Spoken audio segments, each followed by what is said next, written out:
Hey there, everybody. Franklin Taggart here. This is the virtual coffee break. This is my coffee. Grab yours and let's have a chat, shall we? How's everybody doing today?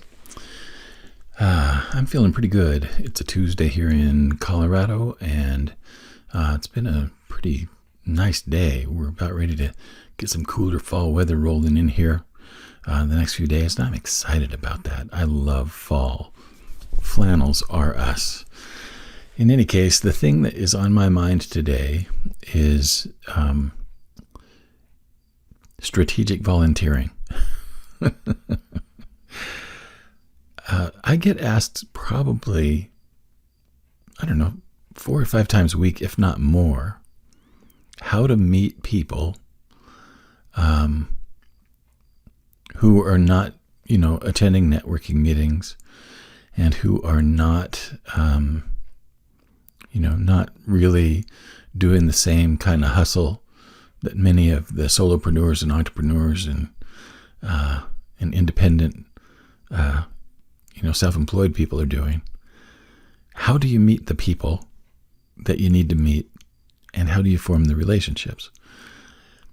Well, there were a couple of things that came to my mind, and one of them is that, going back in time, one of the strategies that a lot of success-seeking entrepreneurs and other movers and shakers did in the past was they joined the country club, because that was where they could meet other powerful business people, movers and shakers in the community, and they could, they could make themselves known. They would join the country club, or they would join the downtown racket club, or they would go, to the exercise, place, or they would just go, they might go to the off-track betting parlor. Who knows? But they would go places that were not the common networking venues, right? And I have a lot of folks that ask me how I find new opportunities. And quite honestly, the way that I have found, I would say probably a majority of the coaching opportunities that I've had, and the way that I found a large number of referral sources, is through strategic volunteering. And I'll give you a few examples of that. One of the things that I volunteered for when I first moved to Loveland, now almost 11 years ago, I volunteered to be on the crew for the local TEDx talks. And that gave me connections with a wide range of people, both locally, and some of the speakers had come in from other places around the country. In fact, I think there were a couple that may have even come internationally to speak for our event. And I got to meet those people, and basically between the rehearsals and the event itself, we spent a couple of days together, and I got to meet some important people that ultimately, I formed relationships with over time, and those relationships turned into important sources of both clients and referrals for me. For even until now, I still get referrals from some of those folks. The TEDx talk was very easy to be a part of the crew. I just had to find out who was, running it. And I found out locally the couple who was, who were coordinating it. And I just got in touch with them and said, I'd love to volunteer. They said, great, here's where to show up. And they had volunteer opportunities that went all the way through, from the planning stages all the way through to the follow-up stages after the event had happened. There were volunteer opportunities that were amazing. And the thing that was really cool for me is that I was able to meet those people not with an ulterior motive of doing business, but I was able to meet them in a situation where we had a cause or a task in common. And that gave us something to build the relationship on, that then made it possible for me to call them and say, I really enjoyed working with you at the TED Talk, and I'd love to get together with you and get to know a little bit more about what you do. And that connection made it possible for us to form a relationship much more easily, and to get to a pretty stable place in that relationship quickly.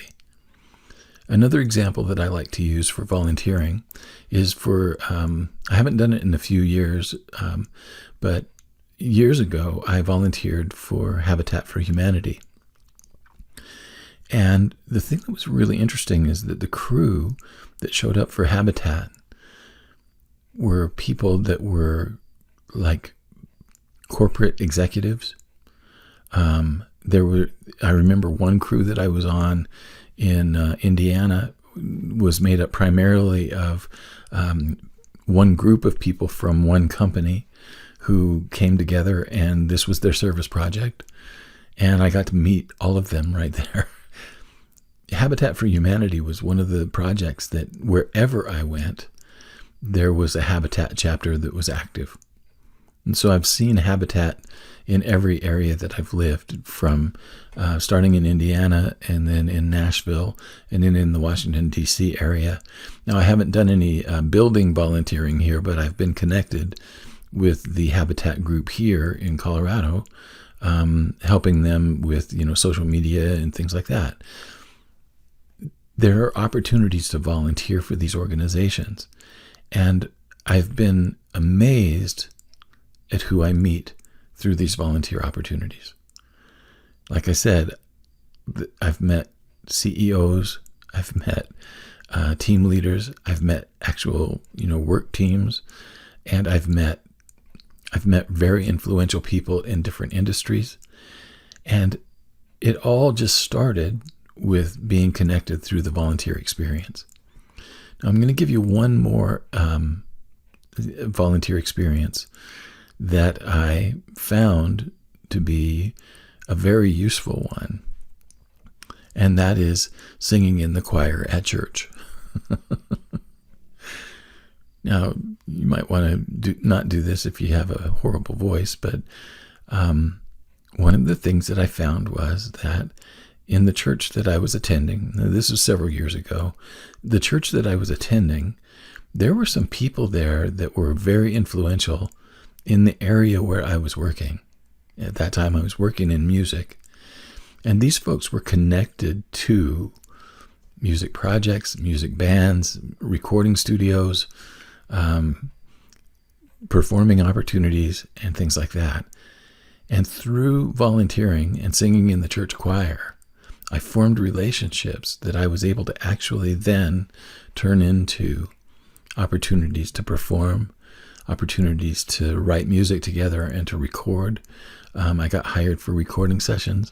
All of those kinds of things happened simply because I showed up and volunteered and sang in the church choir.